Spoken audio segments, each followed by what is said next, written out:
Hello everyone. इस video में हम सॉल्व करेंगे सीबीएसई का सैम्पल क्वेश्चन पेपर क्लास 12 का। मेरा ये सजेशन है कि पहले आप पूरा क्वेश्चन पेपर डाउनलोड कर ले, जो हमने नीचे डिस्क्रिप्शन में दिया हुआ है। एक विंडो में क्वेश्चन पेपर ओपन करके साथ साथ में वीडियो देखते देखते आप ये पूरा पेपर सॉल्व कर सकते हैं। तो चलिए शुरू करते हैं क्लास 12 का सीबीएसई सैम्पल पेपर।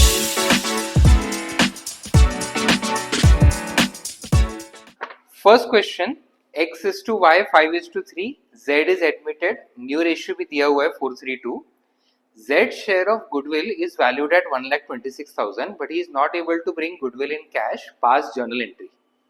अब जब भी कोई पार्टनर गुडविल कैश में नहीं लाता तो उसके लिए journal entry new partners current to old partners capital होता है। बस उसके लिए हमको सैक्रिफाइसिंग रेशियो की जरूरत है। So old ratio new ratio दोनों क्वेश्चन में दिया है, हम सैक्रिफाइसिंग रेशियो निकाल लेते हैं। यहाँ पे first question, x is sacrificing ratio, तो x का ओल्ड रेशियो है 5/8 माइनस न्यू रेशियो है 4/9 and y sacrificing ratio old ratio minus new ratio 3/9। सो यहाँ पे LCM हो जाता है 72, 9 5 45 minus 32, so 13 and 72, 9 3s are 27 minus 24, 3/72, so sacrificing ratio is 13:3। इसके बाद Z का शेयर ऑफ गुडविल ऑलरेडी दिया है 1,26,000, सो हमको 1,26,000 को ही 13:3 में डिस्ट्रीब्यूट करना है। जर्नल एंट्री होगा न्यू पार्टनर्स करंट, मतलब Z's current to X's capital to Y's capital 1,26,000 पहले करना है divide by 16,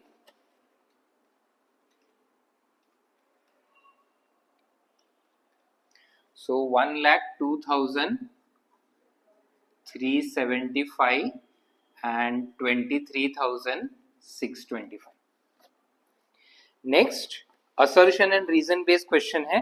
assertion, partners are both agent and principal, तो ये असर्शन ट्रू है। ये पार्टनरशिप का म्यूचुअल एजेंसी फीचर है जिसमें each partner is a agent of the other partners and also principal of the other partners. And reason, as an agent a partner represents other partners and binds them, and as a principal he is bound by acts of other partners। so यहाँ पे reason भी true है और ये correct reason है assertion का, तो second का आंसर हो जाएगा A, both are true, reason is the correct explanation.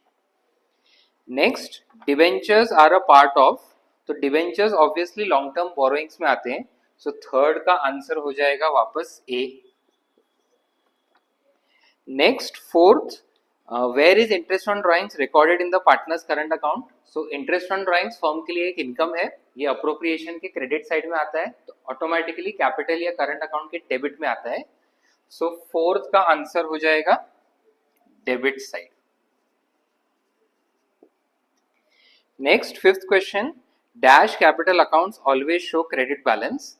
अब ये प्रीवियस सैंपल पेपर में भी ऐसा ही एक क्वेश्चन आया था जिसमें अगर फिक्स कैपिटल अकाउंट्स हो तो उसमें कोई भी एडजस्टमेंट्स रिकॉर्ड नहीं होते, अकॉर्डिंगली ये फिक्स कैपिटल अकाउंट्स हमेशा पॉजिटिव बैलेंस ही शो करते हैं। तो यहाँ पे वही पूछा है, हमेशा credit balance fix capital accounts का होता है, तो फिफ्थ का आंसर है C, fix capital account. Next question, when debentures are issued at discount the discount is written of.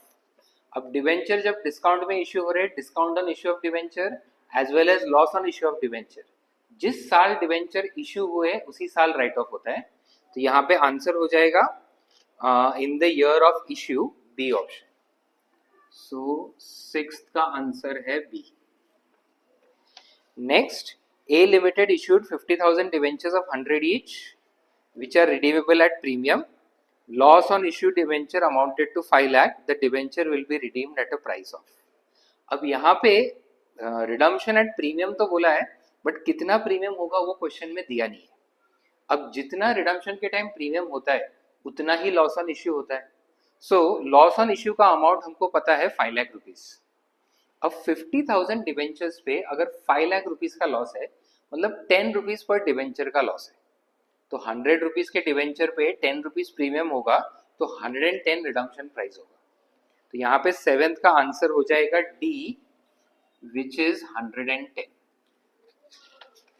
Next, 8th question, ABC are partners. As per partnership deed, interest on drawings charged at 10%. B withdrew a fixed amount at the end of every quarter. Interest on drawings दिया है 9,000. His drawings were. अब interest on drawings का amount दिया हुआ है 9,000. Drawings का amount पता नहीं है, उसको लेंगे x, and rate of interest है 10%. And because he is withdrawing at the end of every quarter, 4.5 months का इंटरेस्ट चार्ज होता है. सो x का वैल्यू हो जाएगा 9,000 into 100 into 12 divided by 10 into 4.5.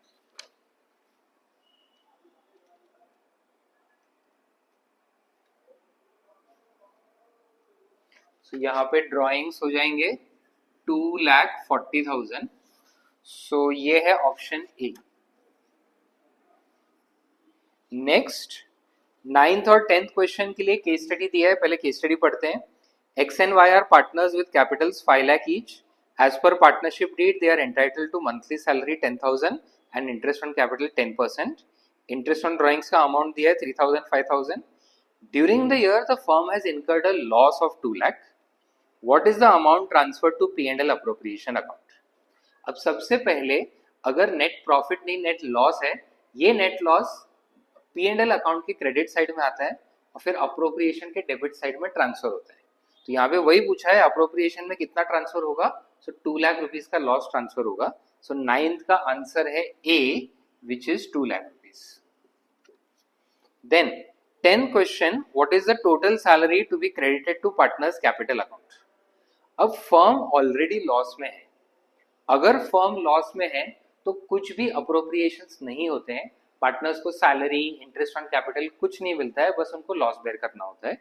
Accordingly 10th का आंसर हो जाएगा डी, विच इज 0 और nil.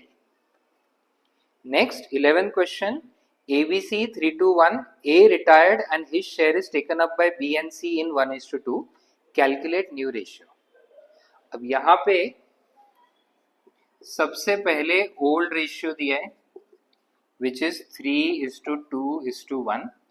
अब A रिटायर हो रहा है और A का शेयर है 3/6. ये 3/6 B और C लेके जा रहे हैं 1:2 के रेशियो में.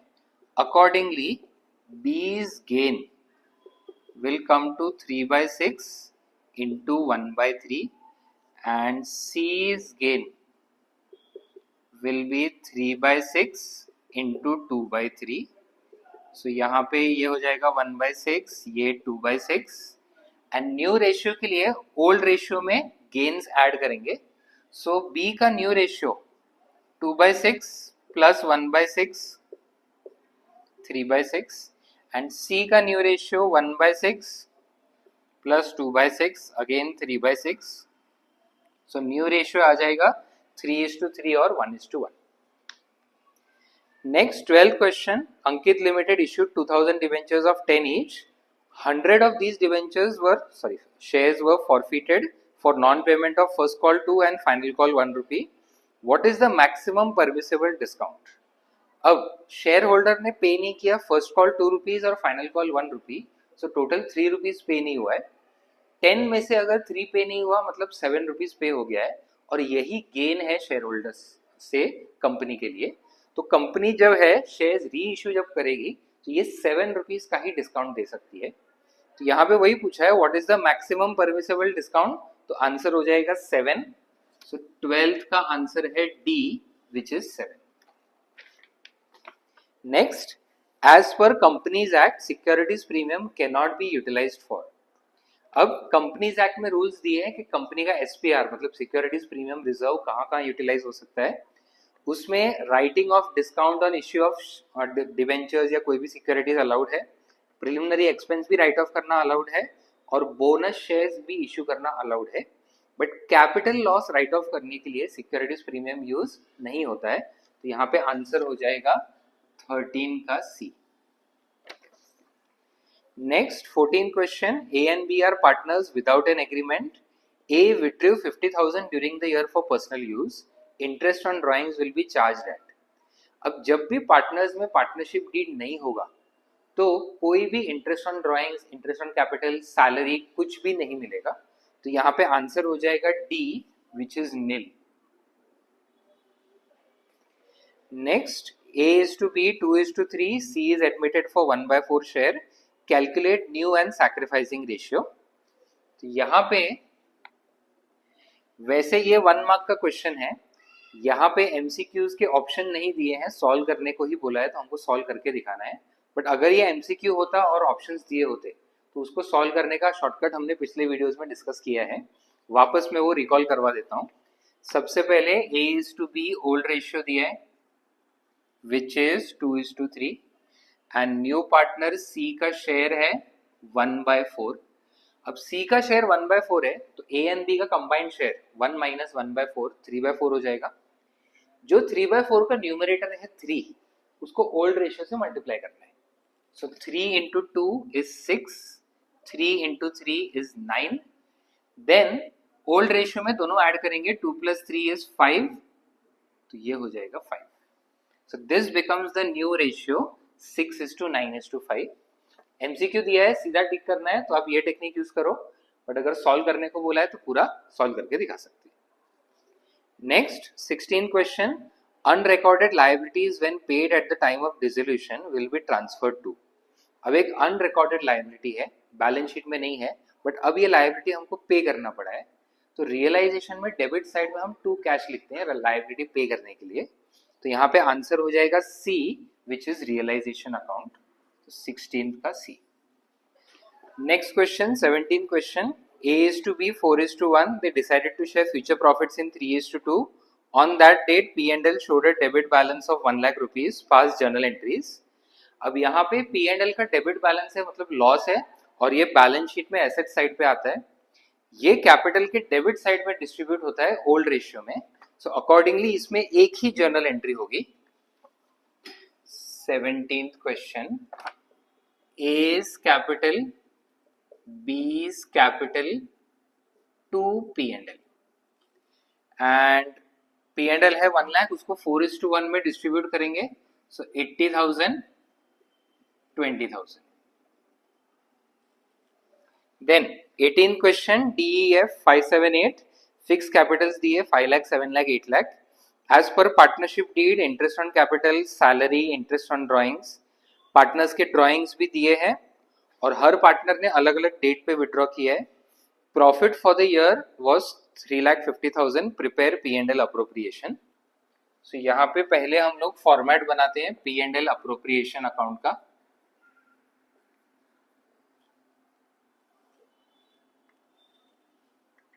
P&L अप्रोप्रिएशन में सबसे पहले रिकॉर्ड होता है net profit, so 3,50,000. Then interest on capital 10% per annum बोला है, so to interest on capital D, E and F. So 50,000, 70,000 and 80,000. Total हो जाता है 2 लाख रुपीज. देन F का सैलरी है 10,000 per month, so to salary 1,20,000. Then interest on drawings 12% per annum बोला है, so by interest on drawings. अब D ने withdraw किया है 40,000, सो 40,000 पे 12% एंड उसका डेट ऑफ ड्राइंग्स दिया है 30 अप्रैल, ईयर एंड है 31 मार्च. तो यहाँ पे 11 मंथ्स का इंटरेस्ट चार्ज होगा. सो 11% आएगा 4,400.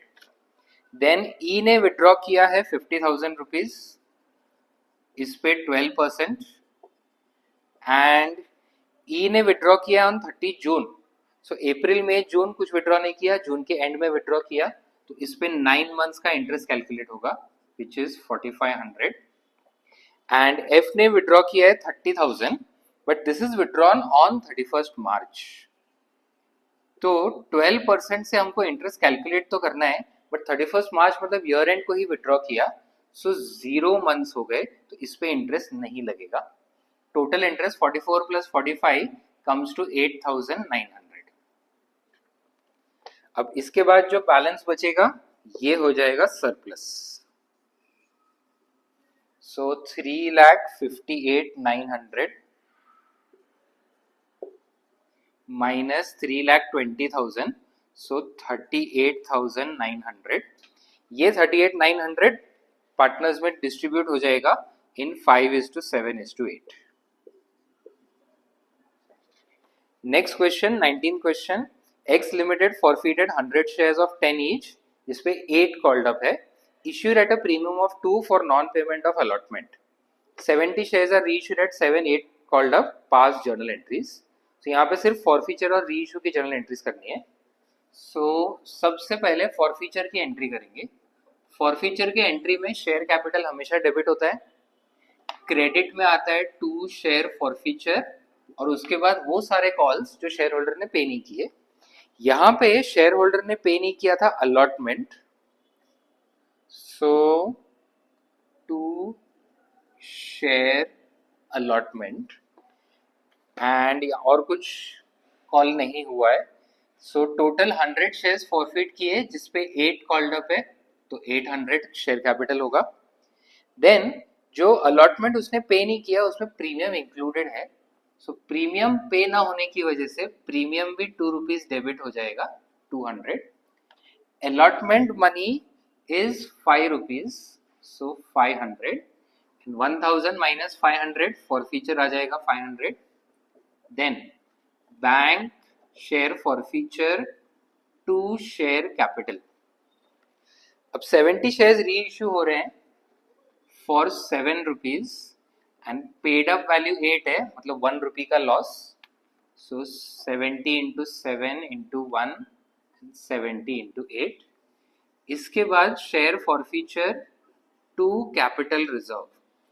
अब शेयर्स फॉरफिट हो रहे हैं 100 बट री इश्यू हो रहे हैं सिर्फ 70.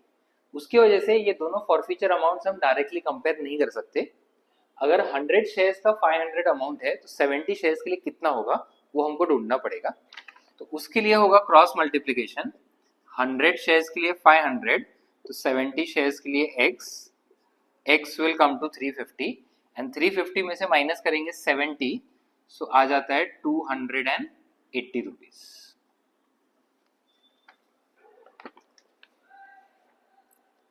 Next question. A and B are partners with fixed capitals. Interest on capital is to be provided at 10%. The firm earned a profit of 1 lakh past journal entries. अब दोनों पार्टनर्स के Capitals total 4 lakh rupees है, उस पर 10% interest 40,000 होगा और हमारे पास sufficient profits है. बस डिफरेंस क्या है, कैपिटल्स जो है वो फिक्स है. सो इंटरेस्ट ऑन कैपिटल जो ट्रांसफर होता है P&L अप्रोप्रिएशन से वो कैपिटल अकाउंट में नहीं करंट अकाउंट में जाएगा. तो सबसे पहली journal entry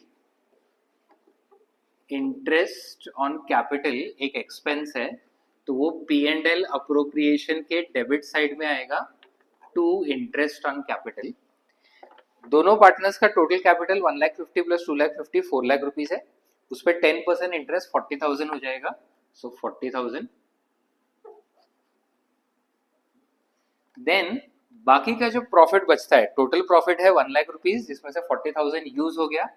so P&L appropriation to partners current, so A's current and B's current.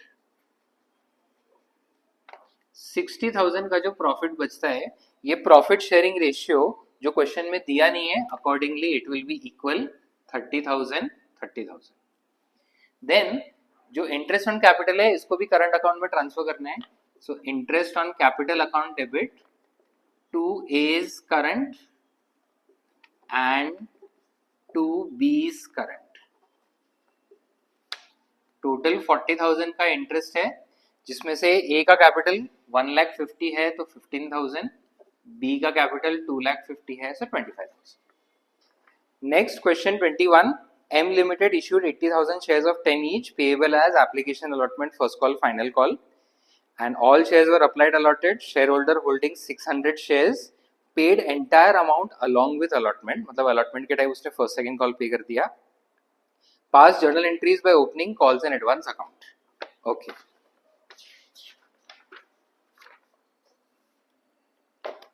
Shares में सबसे पहले जर्नल एंट्री होती है bank to share application. Total हमने इशू किए हैं 80,000 शेयर्स और ये फुल्ली सब्सक्राइब्ड है. इनटू एप्लीकेशन मनी है 2.5, so 2 lakh rupees.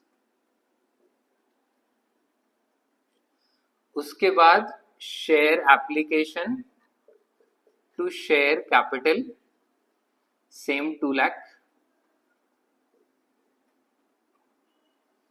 Then share allotment to share capital 80,000 shares into allotment money भी 2.5 rupees है, so 2 lakh. अब जब allotment money रिसीव होगा तो एक शेयर होल्डर ने allotment के टाइम फुल अमाउंट पे कर दिया है, सो यहाँ पे हमको मिला है calls in advance. Because calls in advance एक गेन है तो ये क्रेडिट साइड में रिकॉर्ड होगा. अलॉटमेंट मनी वैसे तो 2 लाख रुपीस है. अब 600 शेयर्स पे हमको एडवांस मिल रहा है जो फर्स्ट एंड फाइनल कॉल का है. तो first and final call add करके 2 + 3 5 रुपीज होता है. तो 600 शेयर्स पे हमको 5 रुपीज एडवांस मिला, so that comes to 3,000 and total receive हुआ 2,03,000. इसके बाद share first call to share capital 80,000 shares into first call money 2 rupees, so 1,60,000. अब जब फर्स्ट कॉल हमको रिसीव होगा सो पूरा अमाउंट नहीं मिलेगा बिकॉज ऑलरेडी थोड़ा बहुत एडवांस में मिल गया है. तो ये एडवांस अभी डेबिट हो जाएगा to share first call. Total 80,000 into 2 1,60,000 मिलना चाहिए. 600 इंटू 2 1,200 रुपीज हमें ऑलरेडी मिल गया है. सो 79,400 इंटू 2 बैलेंस अमाउंट हमें मिल जाएगा विच विल बी 1,58,800. वैसे ही second call share second call to share capital 80,000 into 3 rupees, so 2,40,000. But जब ये अमाउंट मिलेगा bank to share second call, तो यहाँ पे थोड़ा बहुत हमको एडवांस मिला हुआ है, सो ये कॉल्स इन एडवांस भी डेबिट हो जाएगा.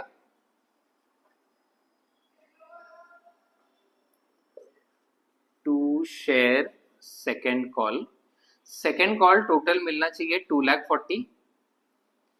600 शेयर्स इंटू 3 रुपीज ईच, हमको 1,800 ऑलरेडी मिल गया है. बाकी का 79,400 इंटू 3 रुपीज अभी रिसीव होगा जो हो जाएगा 2,38,200.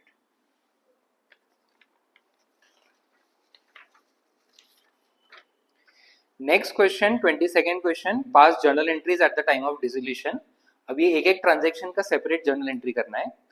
First transaction, unrecorded asset 2,000 and cash 3,000 paid to a liability of 6,000 in full settlement. अब liability को हम अगर asset दे रहे हैं तो उसके लिए तो कोई एंट्री नहीं होती, बट जो कैश पे कर रहे हैं 3,000 उसके लिए एंट्री होगा. रियलाइजेशन के डेबिट में हम लिखते हैं टू कैश लाइबिलिटीज को पे करने के लिए. Accordingly question 22 first part A, realization account debit to cash 3,000 rupees cash पे हो गया to a liability. Next 100 shares of 10 rupees each taken over by partner at market value of 20. अब shares या इन्वेस्टमेंट एक एसेट है, वो realisation debit में आता है बैलेंस शीट से. जब कोई पार्टनर इसको लेके जाएगा तो ये रियलाइजेशन के क्रेडिट में रिकॉर्ड होता है. तो उसकी जर्नल एंट्री पार्टनर्स कैपिटल, यहाँ पे पार्टनर्स का नाम नहीं दिया है, अदरवाइज पार्टनर्स का एक एक नाम लिखते, टू रियलाइजेशन. अब यहाँ पे 100 शेयर्स इंटू 20 रुपीज ईच, मतलब 2,000 रुपीज में टेक ओवर हुआ. Next stock 30,000 taken over by creditor of 40,000 at 30% discount in full settlement. अब यहाँ पे stock taken over by creditor है और फुल सेटलमेंट है, बाकी का कैश नहीं पे करना है, तो asset taken over bye liability का तो एंट्री आता ही नहीं है, तो यहाँ पे नो एंट्री। अब जब भी कोई एंट्री ना हो तो उसको सिर्फ ब्लैंक नहीं छोड़ना है, आपको लिखना है यहाँ पे no entry. Next, realization expenses 4000 were to be borne by partner but actually paid by the firm। अब पार्टनर को बेयर करना चाहिए था, मतलब पार्टनर को ही पे करना चाहिए था, बट फर्म को पे करना पड़ा, तो अब फर्म क्या करेगी, पार्टनर के कैपिटल से डिडक्ट करेगी।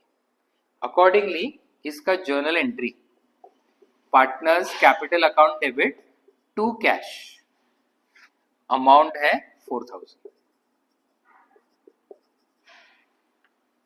नेक्स्ट क्वेश्चन पढ़ते हैं, question number 23। R limited issued 4 lakh shares of 50 each, उसमें एप्लीकेशन अलॉटमेंट फाइनल कॉल दिया हुआ है। एप्लीकेशंस मिले हैं 6 लाख शेयर्स पे और वहां पे दो ग्रुप्स दिए हैं, 4 lakh applications allotted 3 lakh shares and 2 lakh applications allotted 1 lakh share. Mister A was allotted 6000 shares out of group applying for 4 lakh, मतलब ये फर्स्ट ग्रुप का है। फेल टू पे allotment and his shares were immediately forfeited, तो यहाँ पे अलॉटमेंट का एंट्री के बाद तुरंत फॉरफीचर होगा। And then these shares are re issued at 30 fully paid, so re issue भी अलॉटमेंट के बाद तुरंत है। Later final call was made and mister B who applied for 2000 out of the group applying for 2 lakh, तो ये first group का share holder है and he failed to pay final call, his shares are also forfeited and re issue. Pass journal entries. सो यहाँ पे shares में सबसे पहली journal entry obviously bank to share application, total हमें मिल रहे हैं 6 lakh applications, into application money है 15 rupees, so 90 lakh.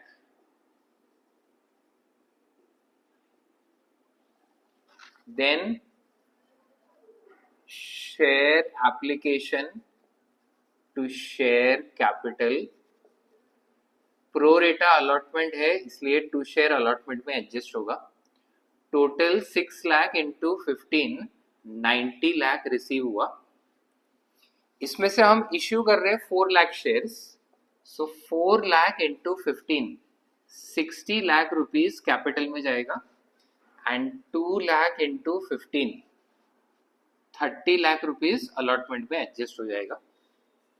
Then share allotment to share capital, 4 lakh shares into allotment money है 25, so 1 crore।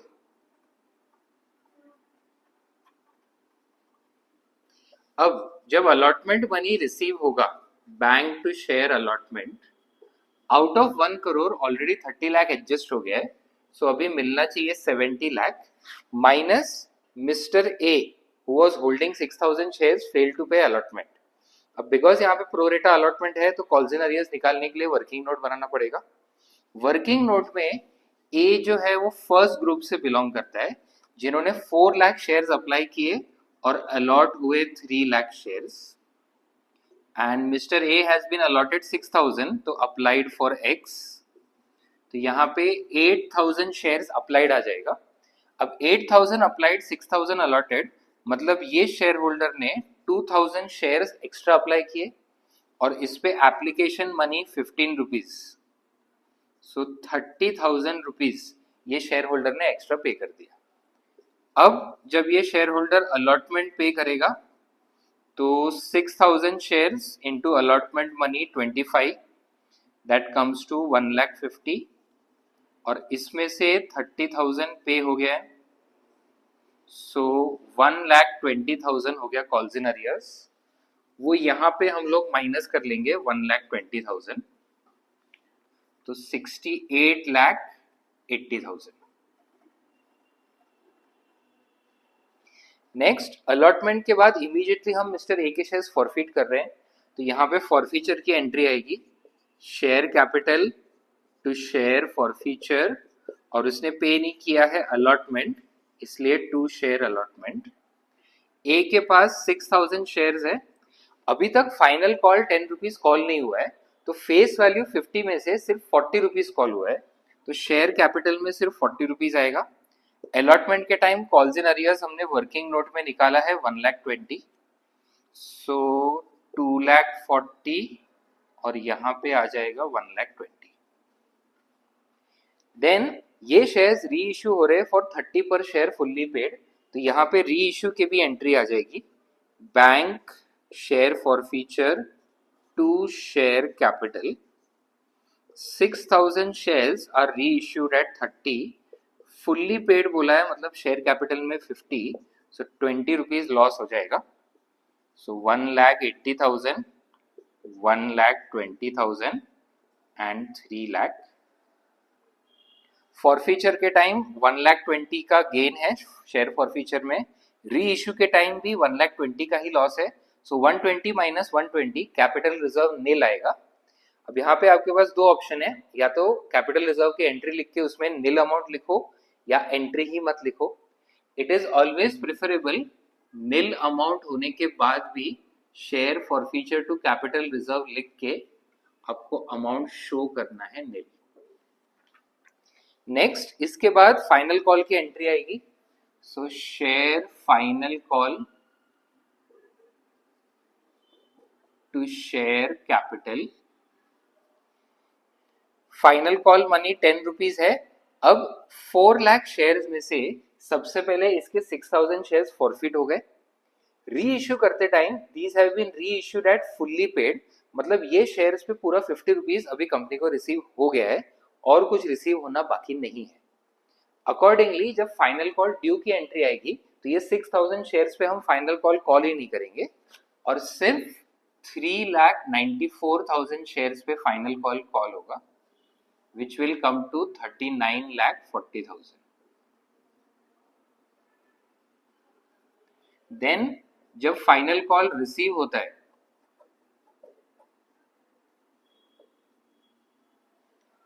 तो another shareholder who applied for 2,000 shares has not paid the final call. अब यहाँ पे working note वैसे बनाने की जरूरत नहीं है बिकॉज फाइनल कॉल में कुछ प्रोरेटा का एडजस्टमेंट नहीं है, बट यहाँ पे अप्लाइड शेयर्स दिए हैं तो अलॉटेड शेयर्स निकालने के लिए वर्किंग नोट बनेगा। ये सेकेंड ग्रुप को बिलोंग करता है जिसमें 2 लाख एप्लीकेशंस को 1 लाख शेयर्स मिले, तो अगर इसने अप्लाई किया 2,000 तो allotted X which comes to 1,000 shares. So mister B ने 1,000 शेयर्स पे फाइनल कॉल पे नहीं किया है, तो 394 माइनस 1 3,93,000 शेयर्स पे फाइनल कॉल रिसीव हो गया 39,30,000।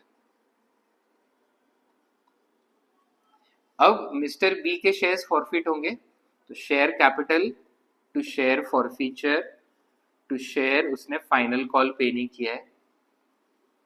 1,000 शेयर्स इंटू फुल 50 रुपीज लेंगे बिकॉज सारे कॉल अभी कॉल हो गए एंड फाइनल कॉल 10 रुपीज है, सो 50,000 10,000 फॉरफीचर आ जाएगा 40,000। देन यही शेयर्स री इश्यू हो रहे हैं। अब यहाँ पे री इश्यू प्राइस मिस्टर बी के शेयर्स के लिए 60 रुपीज दिया है। अब 50 रुपीज का शेयर अगर 60 रुपीज में री इश्यू हो रहा है तो यहाँ पे कुछ लॉस नहीं है, प्रीमियम है। So 1,000 shares re issued at 60 जिसमें से 50 रुपीज कैपिटल और 10 rupees premium, so 60,000 50,000 10,000। Then share forfeiture to capital reserve, forfeiture के टाइम 40,000 का गेन ये क्रेडिट साइड में है एंड री इश्यू के टाइम कुछ भी लॉस नहीं है तो ये 40,000 ही डायरेक्ट कैपिटल रिजर्व हो जाएगा।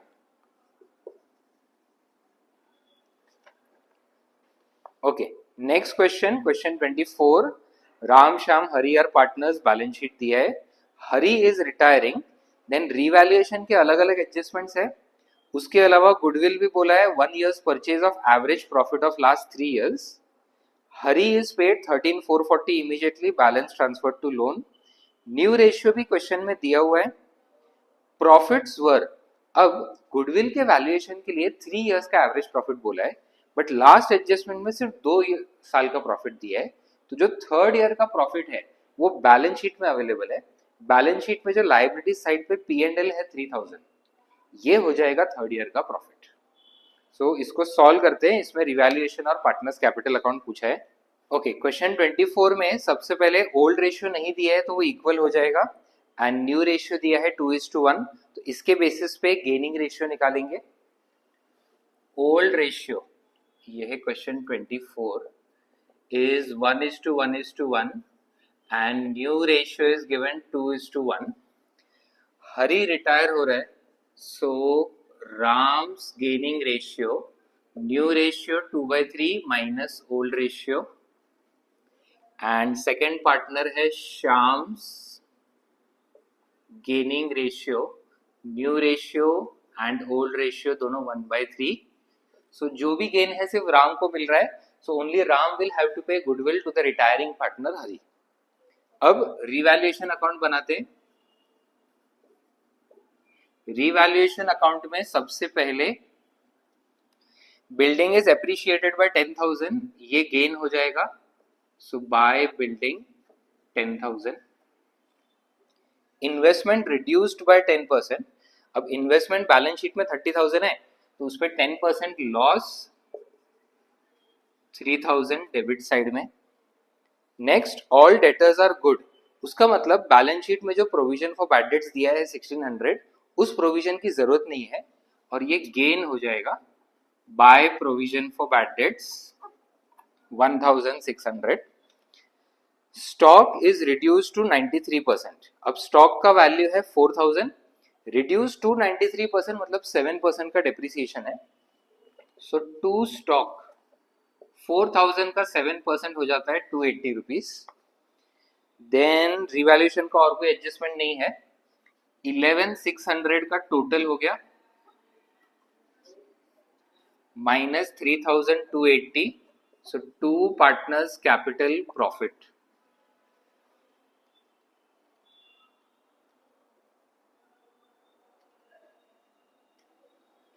comes to 8,320.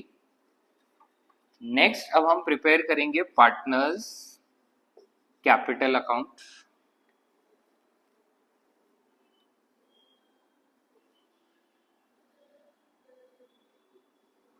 कैपिटल अकाउंट में सबसे पहली एंट्री आती है by balance brought down opening balance.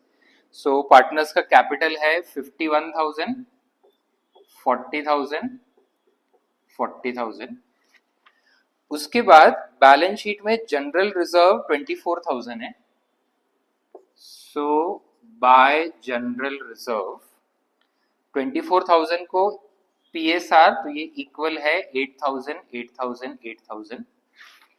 अब रिवैल्यूएशन बनाते टाइम हमने यहाँ पे नजर नहीं डाली कि बैलेंस शीट में पहले से इन्वेस्टमेंट फ्लक्चुएशन फंड है 2,000 और इन्वेस्टमेंट जो है ये 3,000 से रिड्यूस हो रहा है। सो भले ही इन्वेस्टमेंट में 3,000 का लॉस हो, 2,000 कवर हो गया IFF में और यहाँ पे लॉस सिर्फ 1,000 रिकॉर्ड होगा, उसकी वजह से ये प्रॉफिट इंक्रीज हो जाएगा। एंड IFF पूरा का पूरा 2,000 यूज हो गया, तो यहाँ पे पार्टनर्स कैपिटल में डिस्ट्रीब्यूट करने के लिए कुछ नहीं बचा है। नेक्स्ट, P&L दिया हुआ है 3,000, सो बाय P&L इक्वली डिस्ट्रीब्यूट हो जाएगा 111। देन बैलेंस शीट में एसेट साइड पे गुडविल दिया है 3,000, सो टू गुडविल, ये भी इक्वली डिस्ट्रीब्यूट हो जाएगा 1,000, 1,000, 1,000। रिवैल्यूएशन में देयर इज अ प्रॉफिट, तो बाय रिवैल्यूएशन प्रॉफिट 10,320 को इक्वली डिस्ट्रीब्यूट करेंगे, सो 9 तो 13, 4 जा 12, 4 जा 12, 3,440, 3,440। Then goodwill of the firm is 1 year's purchase of average profit of last 3 years. Accordingly, goodwill value करने के लिए सबसे पहले निकालेंगे एवरेज प्रॉफिट। 2 साल का प्रॉफिट्स ऑलरेडी एडजस्टमेंट में दिया है, लास्ट एडजस्टमेंट में 9,000 एंड 6,000। थर्ड ईयर का प्रॉफिट बैलेंस शीट में है P&L 3,000, तो यहाँ पे एवरेज प्रॉफिट आ जाएगा 6,000 rupees and goodwill is 1 year's purchase, तो 6,000 इंटू 1 गुडविल 6,000 ही आएगा। नाउ बिकॉज हरी रिटायर हो रहा है तो Hari share of goodwill is 6,000 into 1/3 जो हो जाता है 2,000। रिटायरमेंट के time by gaining partners debit होते हैं, यहाँ पे पूरा का पूरा गेन सिर्फ राम कर रहा है, सो बाय राम्स कैपिटल पूरा 2000 वो पे करेगा हरि को, Hari is the third partner. And यहाँ पे टू हरीज कैपिटल जब लिखते हैं तो सिर्फ राम के कॉलम में आएगा 2000, Shyam does not need to pay anything. Next, Hari is paid 13,440 immediately, so to cash Hari को 13,440 पे कर देंगे और जो बैलेंस बचेगा ये ट्रांसफर हो जाएगा हरीज लोन अकाउंट में। तो यहाँ पे टोटल आ जाता है 49 प्लस 5 54,440 एंड माइनस 14,440, सो 40,000 का बैलेंस लोन अकाउंट में ट्रांसफर। रिमेनिंग पार्टनर्स के लिए कोई कैपिटल एडजस्टमेंट नहीं दिया है, तो सिंपली उनका कैपिटल अकाउंट हमें बैलेंस करना है। So to balance carried down,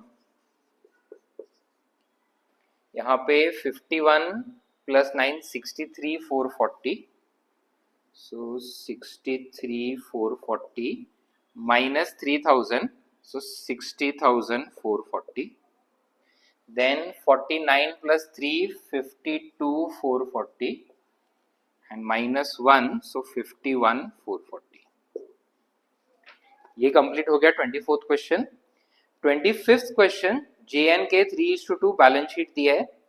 M is admitted for 1/2 share, he brought 1 lakh as goodwill and 3 lakh capital, pass journal entries if M gets his share equally from J and K। अब यहाँ पे सिर्फ journal entry पूछा है, journal entry के लिए revaluation का कोई भी एडजस्टमेंट नहीं है, सो जो न्यू पार्टनर गुडविल और कैपिटल ला रहा है बस उसी की एंट्रीज हमको करनी है।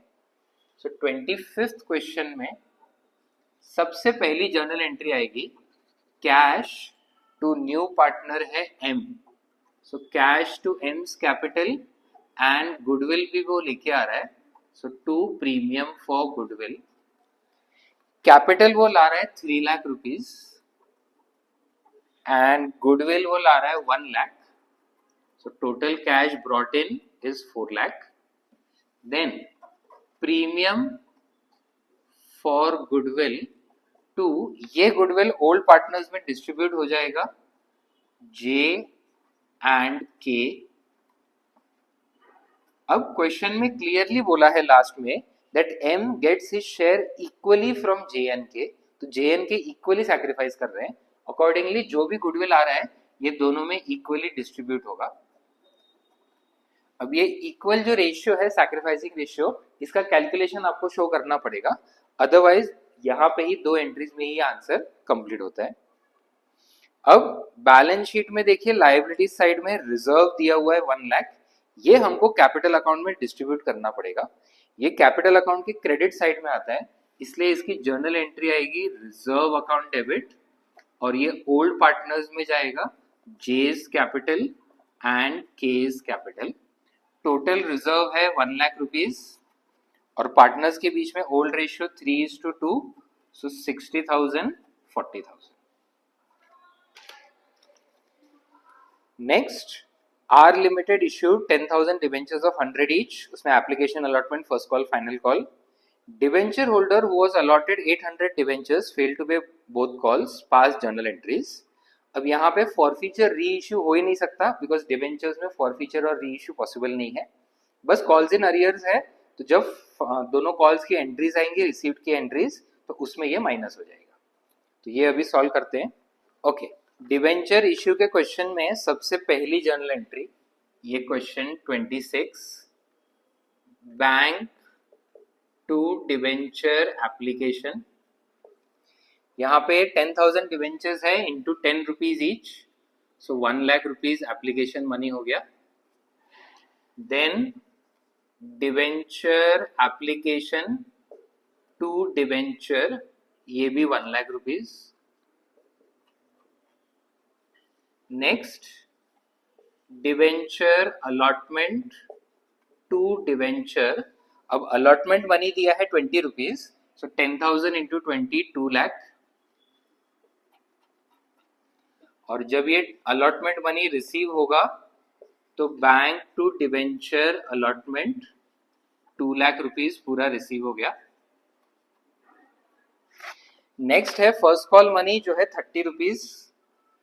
सो debenture first call to debenture due की एंट्री में 10,000 इंटू 30 3 लाख रुपीज आएगा।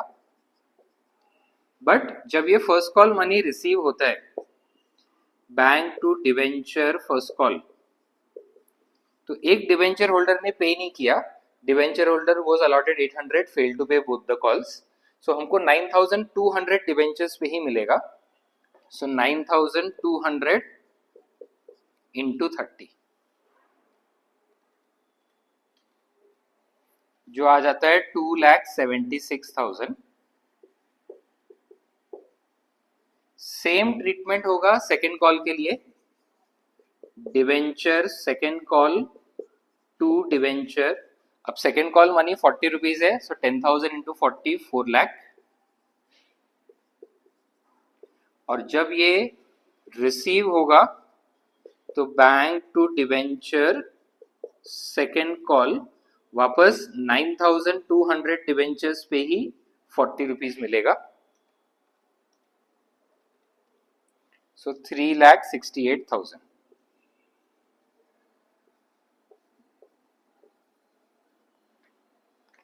Next question 27, cash credit is shown under.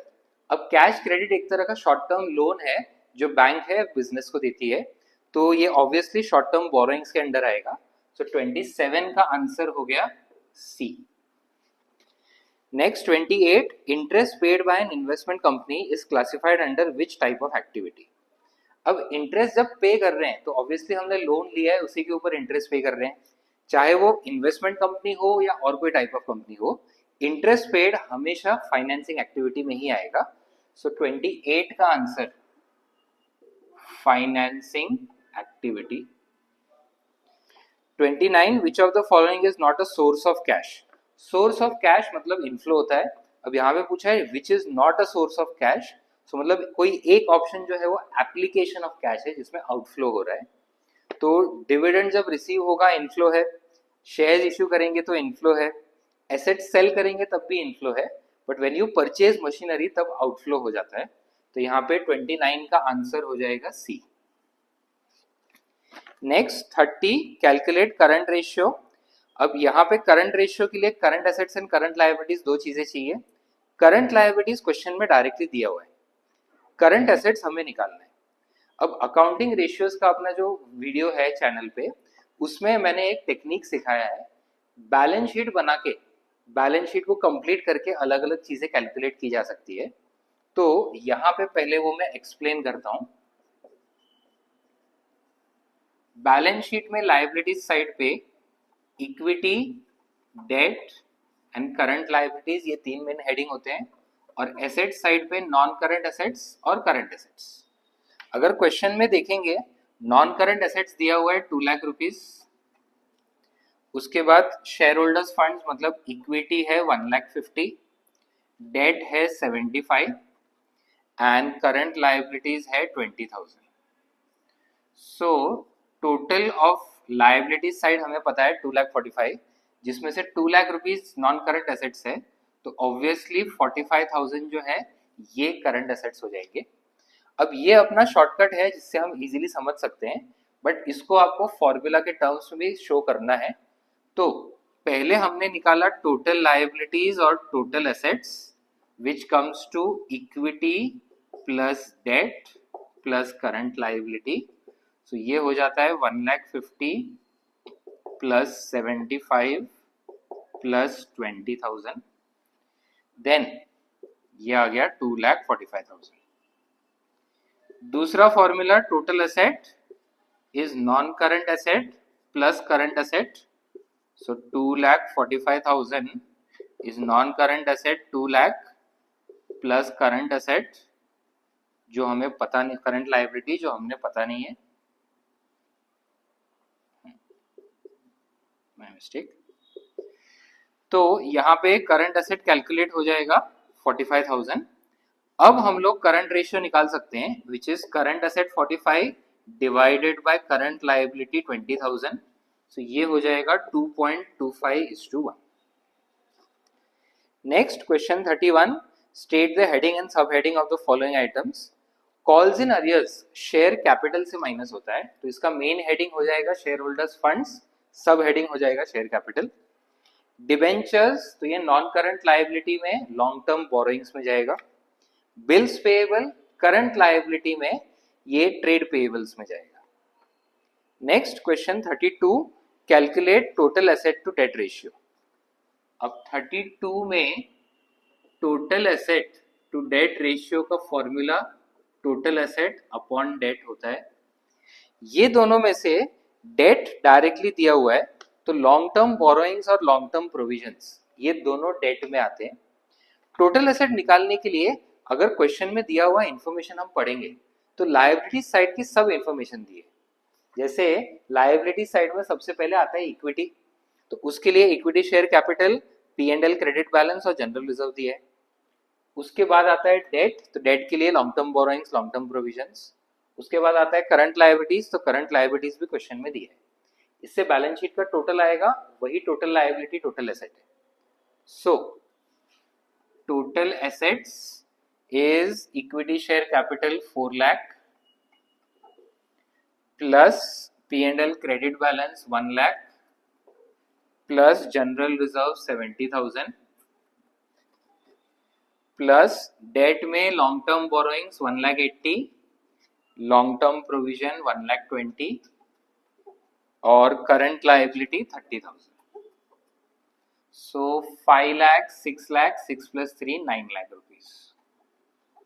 And debt के लिए long term provisions and long term borrowings दोनों आएंगे, सो ये हो जाता है 3 lakh. So total asset to debt ratio 9 lakh upon 3 lakh, तो ये हो जाएगा 3:1.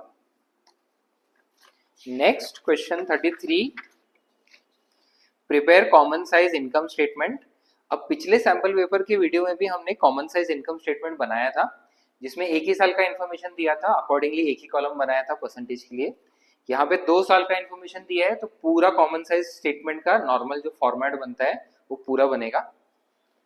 Accordingly question 33, particulars previous year, current year और दोनों ईयर्स के परसेंटेज.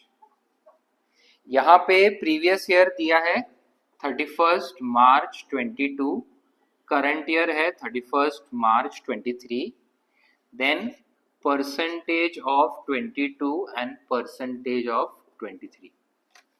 सबसे पहले शुरू करते हैं RFO से. तो RFO दिया है 40 लाख एंड 25 लाख. उसके अलावा लास्ट में अदर इनकम भी है, वो भी यहीं पे ऐड होता है, जो है 1,60,000 एंड 50,000. इससे हमारा टोटल इनकम आ गया 41,60,000 एंड 25,50,000. देन एक्सपेंसेस के लिए purchase of stock in trade दिया है, सो परचेजेस 33,60,000 एंड 18,50,000. उसके बाद change in inventory, previous year में है -2 लाख, करंट ईयर में है 1,50,000. उसके अलावा अदर एक्सपेंसेस 1,20,000 और 1 लाख. ये सब ऐड करके हमें मिल जाएगा टोटल एक्सपेंस. सो -2 + 120, सो -80, 32,80,000 और plus 250 is 21 lakh. Then total income minus total expense करेंगे तो प्रॉफिट बिफोर टैक्स आ जाएगा. तो 41,60,000 माइनस 32,80,000, तो 41 minus 32 is 9, 8,80,000 and 25 minus 21 is 4,50,000. अब यहाँ पे टैक्स का इंफॉर्मेशन नहीं है, अदरवाइज टैक्स माइनस करके प्रॉफिट आफ्टर टैक्स भी आ जाता. अब कॉमन साइज स्टेटमेंट है और इनकम स्टेटमेंट है, तो यहाँ पे कॉमन बेस हो जाएगा आरएफओ, मतलब हर एक अमाउंट को आरएफओ से डिवाइड करके इनटू 100 करना है। तो सबसे पहले प्रीवियस ईयर का आरएफओ 40 लाख, तो 40 लाख अपॉन 40 लाख इंटू 100, तो ये 100% हो जाता है। देन 1,60,000 अपॉन 40 लाख इज 4%, तो यहाँ पे आ जाएगा 104। देन 33,60,000 अपॉन 40 लाख, सो 8 जा 32, 16 4 4 जा 16। देन 2 लाख अपॉन 40 लाख, तो ये 5% है, नेगेटिव है इसलिए ब्रैकेट में। Then 1,20,000 upon 40 lakh 3%, so 84 minus 2 82%। And 8,80,000 upon 40 lakh, तो ये हो जाएगा 22%। देन वैसे ही करंट ईयर में हर एक चीज को करंट ईयर के आरएफओ 25 लाख से डिवाइड करना है, so 25 upon 25 is 100%। Then 50,000 upon 25 is 25 lakh 2 lakh 52%, तो ये 102%। देन 18 लाख 50 अपॉन 25 लाख, तो ये हो गया 70%। देन 150 अपॉन 25 लाख, तो 6%। 1 लाख अपॉन 25 लाख 4%, ये आ जाएगा 80%। And then 22%। Okay, question 34, calculate cash flow from investing activity. अब यहाँ पे सिर्फ इन्वेस्टिंग एक्टिविटी का पूछा है। पहले एडजस्टमेंट्स पढ़ेंगे, तो एक एडजस्टमेंट मशीनरी का है, दूसरा एडजस्टमेंट इन्वेस्टमेंट का है, तो ये दोनों अकाउंट्स हमें बनाने पड़ेंगे। तो पहले तो मेन आंसर के लिए इन्वेस्टिंग एक्टिविटी का फॉर्मेट बना के रखेंगे और उसके नीचे आ जाएगा हमारा मशीनरी अकाउंट,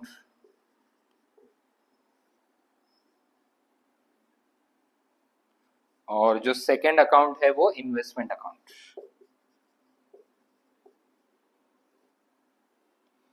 मशीनरी अकाउंट का opening closing balance, so opening balance है 10,20,000, ये हो गया टू बैलेंस ब्रॉट डाउन।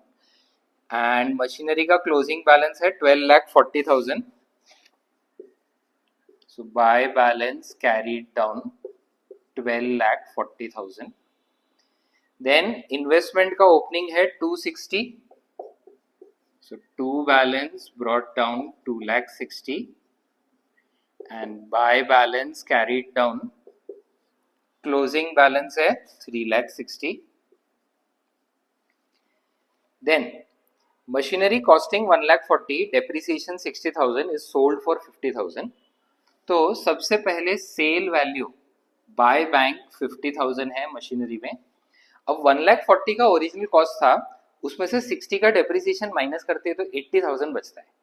अब 80 का मशीन अगर 50 में सेल होगा तो बाय P&L लॉस हो जाएगा 30,000।